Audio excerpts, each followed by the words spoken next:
દુનિયાની 7 અજાયબીમાં જેનું મહત્વનું સ્થાન છે એવા તાજમહેલનો પરિચય લઈએ. તાજમહેલ ઉત્તર પ્રદેશ રાજ્યમાં યમુના નદીના કિનારે આગ્રામાં આવેલ છે.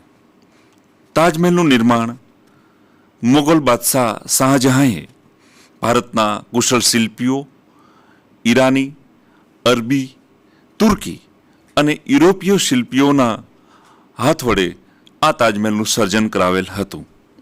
સંસારના અદ્વિતીય મકબરાઓમાં તાજમહેલની ગણના થાય છે અને એના દ્વારા મુમતાજ મહલનું નામ જગતભરમાં અમર થઈ જાય તેવી શાહજહાંની અંતર ઈચ્છા હતી. ઈસવીસન 1630માં મુમતાજ મહલનું અવસાન થતાં ઈસવીસન 1631માં તાજમહેલના બાંધકામની શરૂઆત કરવામાં આવી હતી અને 22 વર્ષ બાદ ઈસવીસન 1653માં તાજમહેલનું નિર્માણ કાર્ય પૂર્ણ થયું હતું.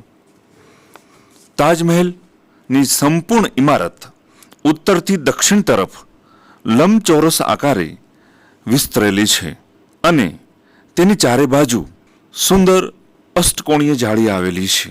તાજમહેલ ભારતના સ્થાપત્ય કલાના વારસાને ગૌરવ બક્ષે છે અને દેશ વિદેશના પ્રવાસીઓ માટે તાજમહેલ આકર્ષણનું કેન્દ્ર બની રહ્યો છે.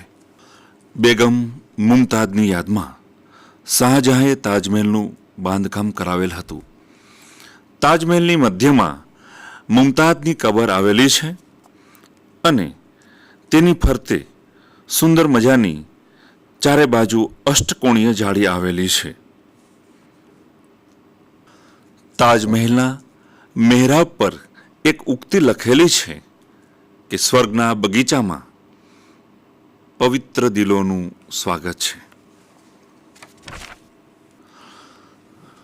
પ્રેમના પ્રતીક સમાન તાજમહેલને જોવા માટે દેશ વિદેશમાંથી હજારો પ્રવાસીઓ તેની મુલાકાત લે છે. તાજમહેલની જાળવણી અને સંરક્ષણનું કાર્ય આર્કોલોજીકલ સર્વે ઓફ ઇન્ડિયા દ્વારા કરવામાં આવી રહ્યું છે.